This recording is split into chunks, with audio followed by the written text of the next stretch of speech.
Bharatiya Janata party का दो चेहरा है, आरक्षण विरोधी चेहरा, जिसको अंदर छुपाए रहते हैं और बाहर लोगों के बीच दूसरा चेहरा लाते हैं। लेकिन ध्यान रखें भाजपा के लोग, जब तक रिजर्वेशन ठीक से फिर नहीं आएगा तब तक चुनाव नहीं होगा। बार बार किसी बात को, झूठ को भी इतनी बार बोलो कि लोग सच समझने लगे। इसके पिटीशन के कारण कोर्ट ने इस तरह का निर्णय दिया। इसके लिए सबसे ज्यादा सेलिब्रेट कौन कर रहा है? आप बीजेपी नेताओं के घर में व्यक्तिगत रूप से जाइए। नमस्कार, मेरा नाम आलोक है। आप लाइव स्ट्रीम देख रहे हैं। जेडीयू संसदीय बोर्ड के अध्यक्ष उपेंद्र कुशवाहा ने आज बीजेपी पर जमकर हल्ला बोला है। उपेंद्र कुशवाहा का सीधा निशाना बीजेपी नेताओं पर था। साफ साफ ये कहा कि बीजेपी की चाल और चरित्र जो है वो शुरू से ही दोहरी रही है। ये कहते कुछ है और करते कुछ है। मुद्दा था बिहार निकाय चुनाव। देखिए, बिहार निकाय चुनाव को स्थगित किया गया है राज्य निर्वाचन आयोग की ओर से, क्योंकि हाईकोर्ट का जो फैसला आया कल नवमी के दिन, आप समझ सकते हैं आज दशहरा का त्यौहार है और कल नवरात्रि थी, नवमी थी। उस दिन हाईकोर्ट के जो चीफ जस्टिस हैं संजय करोल, उनके द्वारा ये जजमेंट दिया गया कि जिन ईबीसी सीटों को आरक्षित किया गया, जिन ईबीसी सीटों पर आरक्षण लागू किया गया है, उसे जनरल करके फिर से री नोटिफाइड किया जाए, यानी कि फिर से री नोटिफिकेशन जो है वो जारी किया जाए। ऐसे में राज्य निर्वाचन आयोग ने चुनाव को स्थगित कर दिया। लेकिन अब बीजेपी नेताओं का साफ साफ कहना है कि नीतीश कुमार की गलती रही है। क्या बिहार में अति पिछड़ों को लेकर के सियासत शुरू हो गई है? उपेंद्र कुशवाहा ने भी बीजेपी पर जमकर हल्ला बोला है। क्या कुछ वो कह रहे हैं, जरा सुनिए। भारतीय जनता पार्टी का दो चेहरा है। एक चेहरा जिसकी चर्चा राष्ट्रीय अध्यक्ष जी ने की, आरक्षण विरोधी चेहरा, जिसको अंदर छुपाए रहते हैं और बाहर लोगों के बीच दूसरा चेहरा लाते हैं और कोशिश करते हैं कि लोग उनके बाहर वाले चेहरे पर भरोसा कर लें। जोर जोर से बोलते हैं कि आरक्षण के हम समर्थक हैं। अभी जो कुछ भी परिस्थिति बनी, चुनाव की प्रक्रिया चल रही थी, कुछ ही दिनों के बाद मतदान होना था। जिस कारण से यह मामला उलझा, उसके कारणों में जरा जाइए। जो पिटिशनर है इस केस का, जरा आप लोग अपने स्रोत से भी पता कीजिएगा कि कौन पिटिशनर है, किसके पिटिशन के कारण कोर्ट ने इस तरह का निर्णय दिया।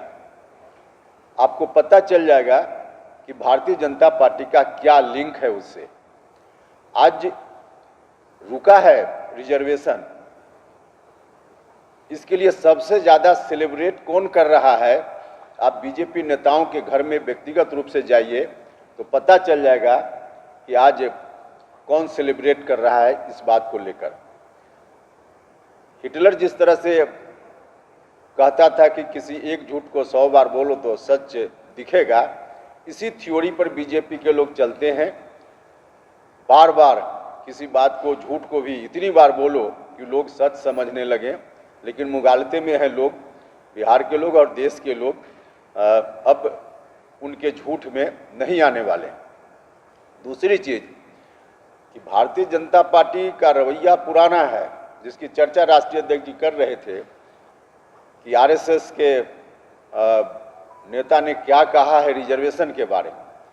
कुल मिलाजुलाकर उनकी कोशिश है, सिर्फ बिहार की यह अकेली घटना आरक्षण को रोकने की कोशिश नहीं है, बल्कि देश भर में ऐसी घटनाएं हो रही और इन तमाम घटनाओं के पीछे भारतीय जनता पार्टी खड़ी होती है।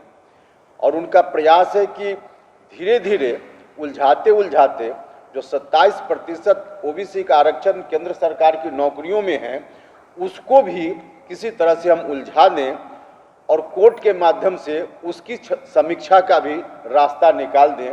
जो बीजेपी के लोग बार बार बोलते हैं कि समीक्षा होनी चाहिए, तो चाहते हैं कि 27% जो रिजर्वेशन है उसको भी समीक्षा के दायरे में डायरेक्ट बीजेपी या सरकार के माध्यम से लोग नहीं कर सकते हैं, क्योंकि जनता के बीच दूसरा चेहरा परोसना चाहते हैं। तो कोर्ट के माध्यम से इन चीज़ों को उलझाने की उनकी कोशिश है। आप इसकी मूल में जाइएगा, जड़ में जाइएगा कि जिस ट्रिपल टेस्ट की बात हो रही है, आयोग बनाने की बात हो रही है, उस बात की शुरुआत कैसे हुई? देखिए, उस बात की शुरुआत के पीछे 50% जिसकी चर्चा राष्ट्रीय अध्यक्ष ने की कि उसकी सीमा नहीं पार होनी चाहिए, उसमें तो स्पष्ट है कि 50% से नीचे है यहाँ। लेकिन उसके अतिरिक्त ट्रिपल टेस्ट में कोर्ट ने जो कहा, जो आधार बना कोर्ट के इस तरह की बात को करने के लिए, वो आधार कहां से बना? एक बार नहीं, सुप्रीम कोर्ट से लेकर कई राज्यों के उच्च न्यायालयों ने अनेक बार कहा, अलग अलग मामलों को सुनते हुए, कि भारत की सरकार या संबंधित राज्य की सरकार हमको डाटा दे जात के बारे में, रिजर्वेशन जिनको दे रहे हैं उनके बारे में डाटा दीजिए। डाटा इनके पास नहीं है, नया फ्रेश डाटा नहीं है, फ्रेश डाटा जुटाना नहीं चाहते हैं, और इसके पीछे भी इनकी मंशा साफ नहीं है, वरना डाटा लोग जुटाते।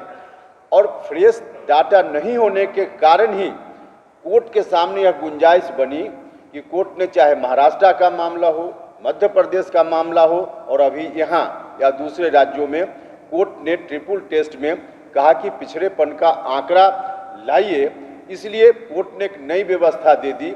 अगर इन लोगों ने आंकड़ा दे दिया होता, सेंसस 10 साल पर होता है हमारे यहाँ, उस सेंसस के साथ जात की गिनती भी कराते रहते, तो कोई अलग से आंकड़ा जुटाने के लिए कोई कमीशन की जरूरत ही नहीं पड़ती। तो इन लोगों ने जो रवैया अपनाया है, उस रवैया के चलते कोर्ट में ऐसी स्थिति बनी है। और इन लोगों की कोशिश वही है कि सारे मामलों को जो रिजर्वेशन से संबंधित है, अंततः 27% रिजर्वेशन को भी हम उलझा दें। तो यह इनकी कोशिश है। लेकिन ध्यान रखें भाजपा के लोग, बिहार में अभी जो चुनाव रुका है, बिल्कुल नीतीश कुमार जी का कमिटमेंट है, जब तक रिजर्वेशन ठीक से फिर नहीं आएगा तब तक चुनाव नहीं होगा।